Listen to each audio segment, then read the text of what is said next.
Hello everyone, সবাই কেমন আছো? আশা করি তোমার সবাই ভালো আছো আর আমিও ভালো আছি। আর সকলকে জানাই শুভ নববর্ষ। শুভ নববর্ষের অনেক অনেক শুভেচ্ছা রইলো। সবাই ভীষণ মজা করো, ভীষণ আনন্দ করো, আর প্রচুর প্রচুর জিনিস রান্না করে খাও। আর আজকের দিনটা আমি কীভাবে কাটালাম তার ছোট্ট একটা ব্লগ আমি শেয়ার করছি। আর আজ আমি একটা মানে স্পেশাল একটা জিনিসও বানিয়েছি, সেটাই নিয়েই ব্যস্ত ছিলাম সারাদিন। তো চলো তোমরা দেখো আর কেমন লাগলো বলো। তো দেখো সবাই। সকালবেলা বাড়ির কাজ সেরে চলে গেছিলাম আমি আর ভাগ্নে বাজার করতে। আর যেহেতু নববর্ষ তাই স্পেশাল কিছু তো হতেই হবে, তাই মাংস নিয়ে চলে এলাম। আর ওইদিকে দেখো মশলা আমি রেডি করে ফেলেছি, আর এখানে চাল ভিজিয়ে রেখেছি, মাংসটাও ম্যারিনেট করে রেখেছি, এখানে বেরেস্তা করে নিচ্ছি। আর এইদিকে দেখো আমার তরকারি রান্না হয়ে গেছে, আর এদিকে ভাতটা করে নিচ্ছি। আর দেখো কি করি আমি। আর শুভ নববর্ষের স্পেশাল কিছু বানাচ্ছি, তো এখানে বসে পড়েছি বিরিয়ানি বানানোর জন্য।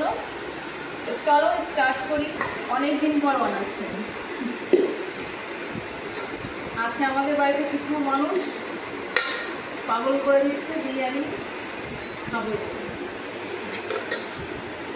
অত ভালো পারি না, সিম্পল। আমিও সাধারণ, আমার রেসিপিও সাধারণ। চিনি দিয়ে দিচ্ছি আর একটু লবণ দেবো। আগে আলুর পিসগুলো হেভি করে বড় বড়। আলুটাই সবার আগে উঠিল। আলুই দেবো প্রথমে। আর তোমাদের নববর্ষ উপলক্ষে কে কি বানাচ্ছ বাড়িতে অবশ্যই বলবে। রোজ ওয়াটার, কেওড়া জল,